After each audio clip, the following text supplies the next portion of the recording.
planes apparently were escorted by fighter jets. We know that they were escorted by those fighter jets, but apparently there was a bomb threat that was posted on Twitter earlier in the day, warning that there was a bomb on those two planes. Now, we understand that NORAD made the decision to deploy those F-16s as a safety measure. We have crews on the ground there. You see a picture of the plane.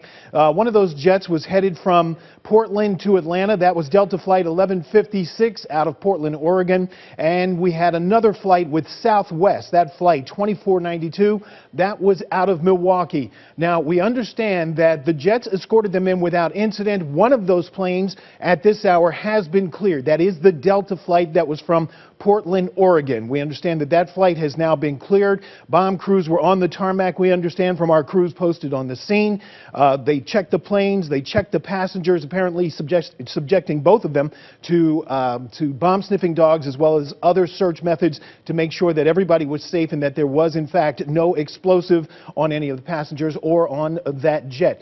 Now, we reached out to both Southwest Airlines and Delta for statements as soon as we learned about those bomb threats. Now, Delta told us that they detained the flight out of, quote, an abundance of caution, detaining that plane on the taxiway for that security measure that we talked about. Now, Southwest echoed that, saying that customers and the aircraft were both being re-screened, that they would not comment further on the nature of that security situation, but did say that safety of customers is their #1 concern. Now, we also have a comment from the FBI, Delta Airlines flight, as well as Southwest Airlines flight, now safely on the ground at Hartsfield-Jackson Airport. This was issued just moments ago by Stephen Emmett from the FBI. And those planes, earlier, officials received a bomb threat and precautions were taken to include the scrambling of those military aircraft via NORAD, and having deemed that those threats were perceived as credible. Well, we're at a fire station, Keith, and this is at Loop Road. This is on the a spot that you can see these different runways. We ran across a group of plane spotters. These are people who come out. They're just amateur enthusiasts of airlines. They come out to take pictures. They saw this whole thing as it happened. They actually provided us video. The video we're going to show you is courtesy of a young man named Bobby Sedlacek, and he caught this. He says they heard the sound of the jets, then these two planes landed and were kept out on the runway. They said that's when they realized something was wrong. Two planes just parked. Then they watched as police showed up and eventually a bomb vehicle. That's when they realized, oh no, these planes are being kept at a distance. They watched as bomb techs went on and then got the passengers off. You have described what happened as far as checking these planes.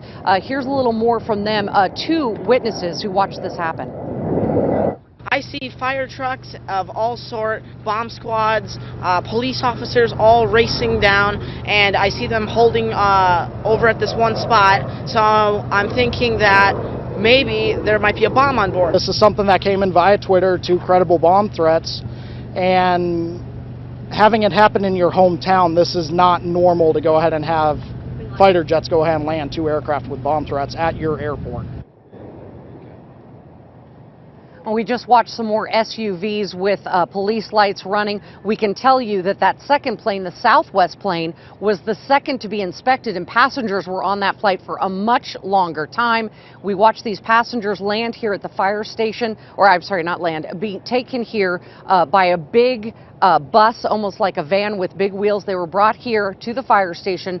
They were actually given a place out of the cold, and they were kept here for a while. Then they were slowly being bused in smaller vans, airport vans, back, we assume, to the terminal to get their luggage. Now, while they had their carry-on luggage, we did not see any of the luggage that was also brought off the plane, so we assume they're being reunited with their luggage.